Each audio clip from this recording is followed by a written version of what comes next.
another fee statement different from what they had. Why it is that there's addition of fee in their statement? So Madam Kalonye should address this issue as early as possible. Secondly, Madam Kalonye should tell us why is invoicing students due to capitation that the government should pay in a name that if the government pay, they will return back the money to the government. Why? Then why is it capitation coming from the government? This thing is to help us, not to go back to the government. So the administration through Madam Kalonye should give us the new statement telling us we should pay 56. This include the invoice of 30,000 from the 30,000 shillings from the government. To mean we should pay 26,000 excluding the exam fee. Then the dining hall it should be for public, not for privatization. Thank you. I have an issue. Madam Principal had highlighted about returning back the money that students have paid. Yeah. How sure am I that the money paid will be returned if I had been allocated a bursary from the CDF? How sure am I that Kisumu Polytechnic, with the administration, will write the check back to the CDF, or whether any institution or any government NGOs? So we can't be told that we are paying the 56 and later we are told that the money should get back to where it came from. If my parents is paying the 56, how sure am I that the money after completing the course will be back to my parents? We can't be told so and be registered for the short courses, which is not possible. Once I'm done with the course, I'm done with the course. The students who have been told that they are over with their courses by March, if they have chose to come back to the institution by May, why should the chief principal interfere with them? They are still ongoing with their learning. None is completed. Learning is a progress. We can't be told they should be locked out through the biometric system. Okay. Comrades power. Comrades CB. Okay, I'm called like Sayal Watch. Just okay. a minute. Let's cut.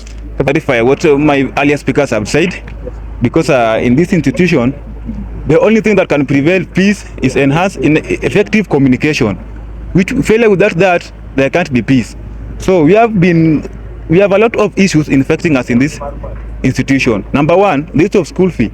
We are aware that the government has not disbursed the capitation, but from which month did they stop disbursing the capitation? And from which the madam did not communicate to us.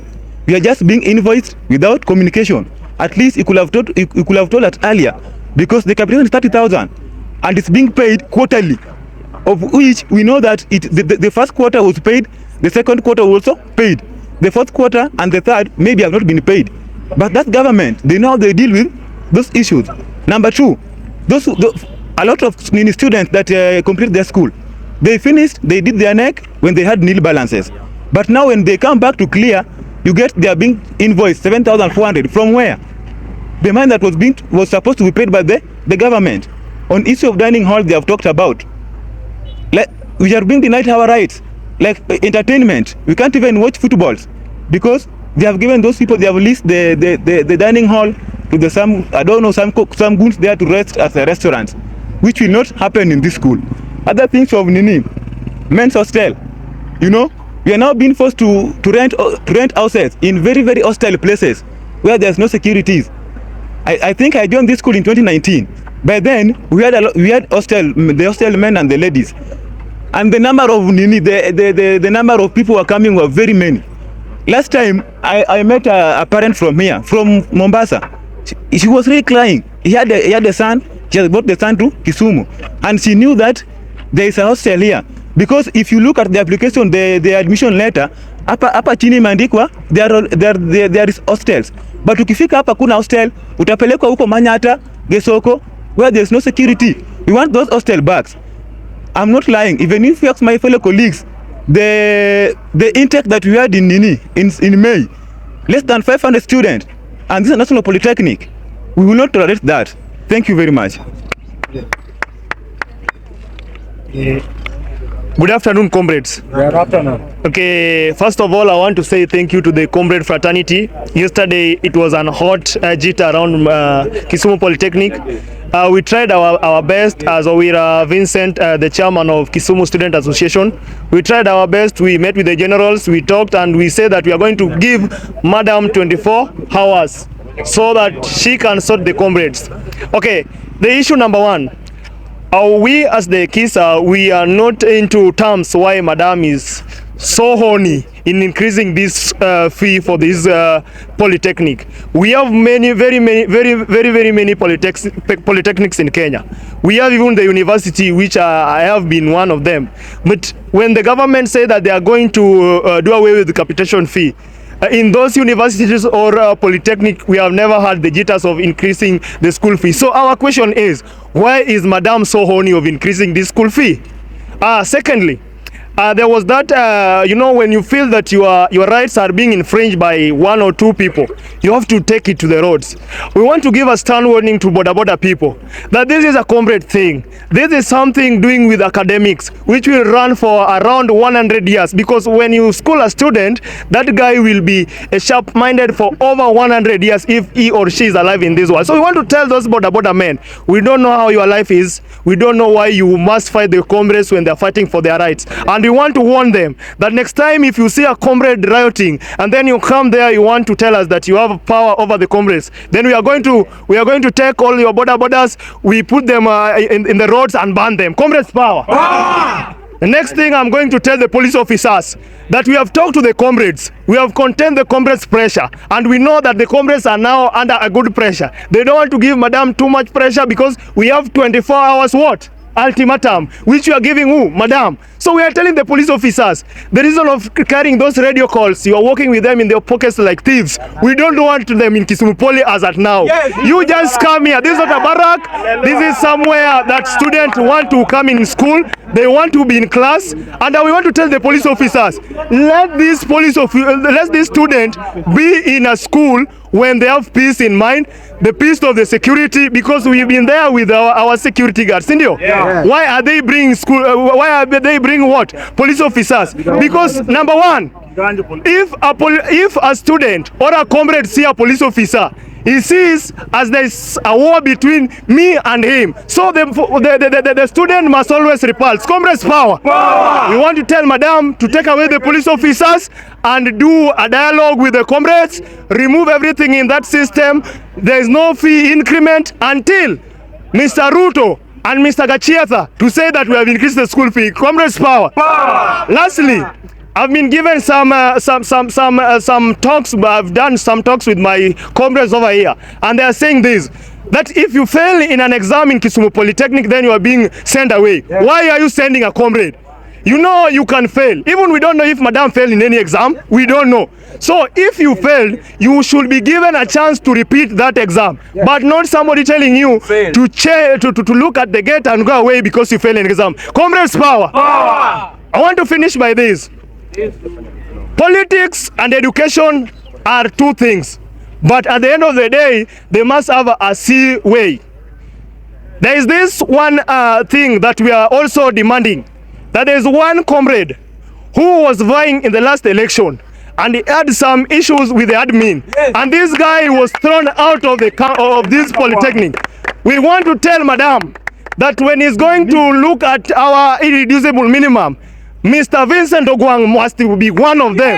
Vincent must come back to this college and continue with his studies because he's paying school fee, he has an admission number, and he has a portal. Comrades power. I now want to welcome my KUSO coordinator from the Nyanza region to say something. I want to tell the Kisumu Polytechnic that this thing will be carrying KUSO, we will be here with KISA, and we will fight until one day Madam must know that wale wajinga waliisha hii Kenya. Comrades power!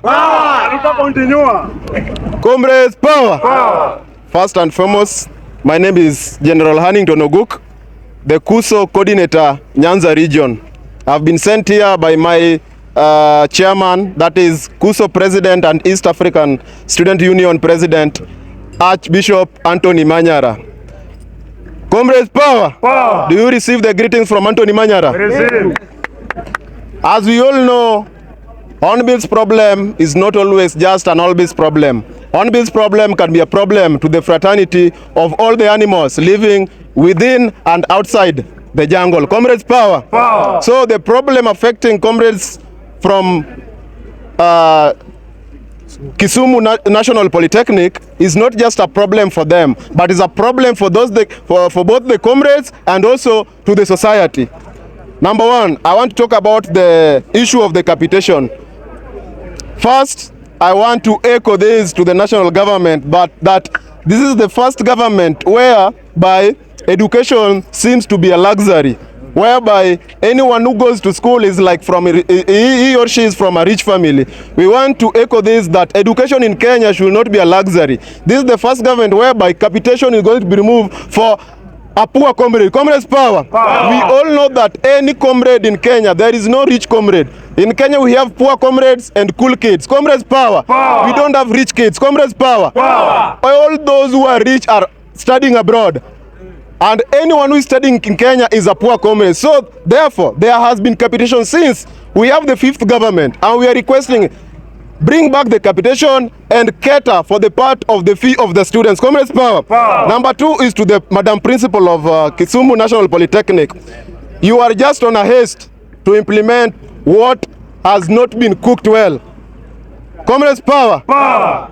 Why are you in a haste to implement the filling the void created by the capitation? You should be wait, because according to what was said, it should affect those students who are the September and the May intake comrades. But when I had the meeting with the comrades here, I was informed that there are students who finished their school last year. These students are waiting to do the clearance. But now when he comes back to do the clearance, we find that there is an additional fee of the capitation. By the time this student was doing his or her exam, he had zero balance. But right now, madam, there is a 30,000 that there is a capitation. That one is a no, and we are saying a no. Comrades, power. Power. So to madam, wait. Peleka vitu pole pole. Peleka vitu pole pole. You cannot implement capitation and even it is nowhere. Yes. The government is still working on it. It's not here. Number two is about tampering with the student leadership. This is one of the institutions in Nyanza that we have students who were sent back at home because they heard the comrades' voice. These students have been frustrated because madam feels like he has the linkage. He has the linkage to county commissioner. He has the linkage to the legal officers to a point that this student has been frustrated the whole of last year to a point he came to KUSO office pleading with us to help him out. So we are saying that student must be back to school or else madam will be out of the school. Comrades, power. Comrades, power.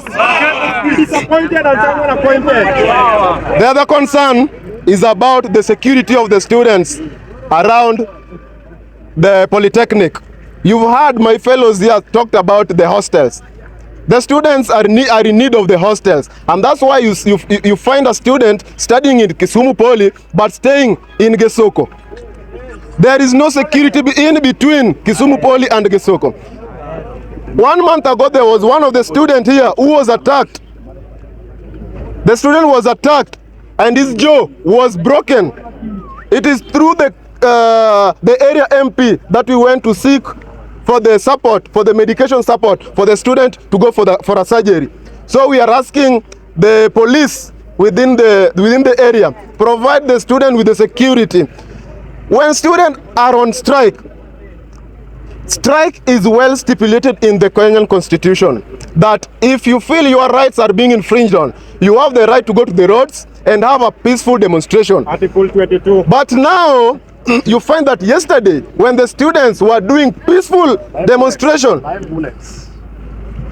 there were border men who were seen carrying big strokes, and they were hunting comrades power. And this was happening on the watch of the policemen. Comrades, power.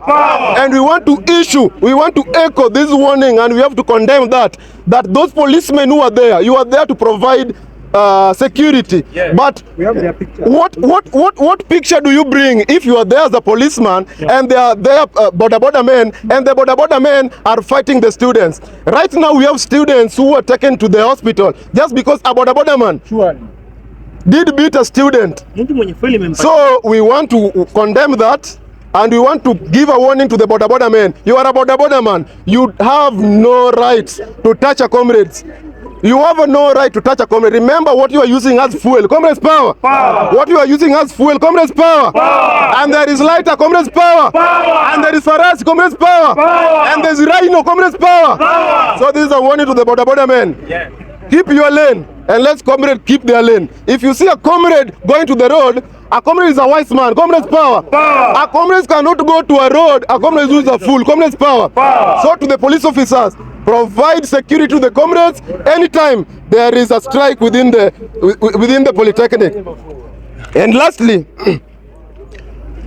second last, on the fee return, as the KUSO coordinator Nyanza region, I've had complaints from comrades that there are those who overpaid the fee, and when they go back to reclaim their fee, they are being told that you applied for a bursary and we will return this to the constituency or to the ward.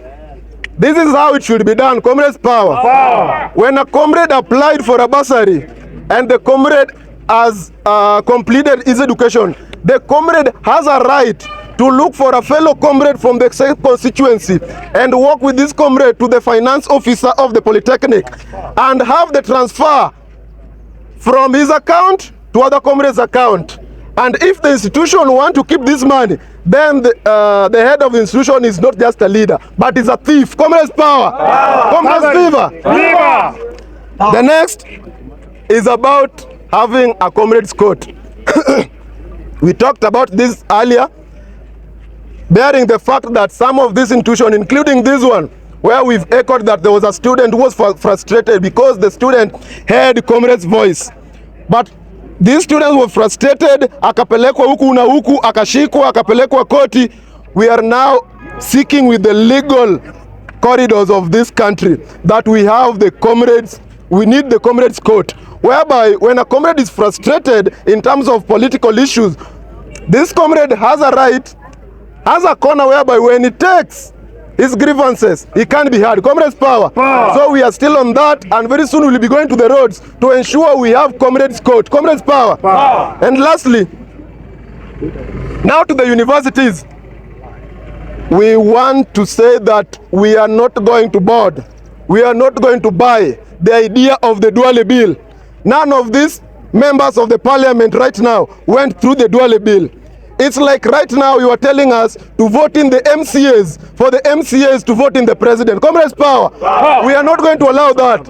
It is just a matter of time. So we want the one man, one vote system across all the university, universal suffrage. Comrades power. So on that, we gave Madam 24 hours to release a memo telling the student what he talked yesterday, not on the TV, because what he said on the TV was a lie. They do not correlate. So there should be a memo informing the student that whatever she implemented on top of the 26,000 is just null and void. And any student who has paid the fee needed is capable of getting into activities of the school. And those students who had cleared, who had done the exam last year, should clear and should be given their certificates. Comrades power. That one should be on a memo within 24 hours, or else. A stamp memo. Comrades, or else. Or else. Or else. Or else. Thank you.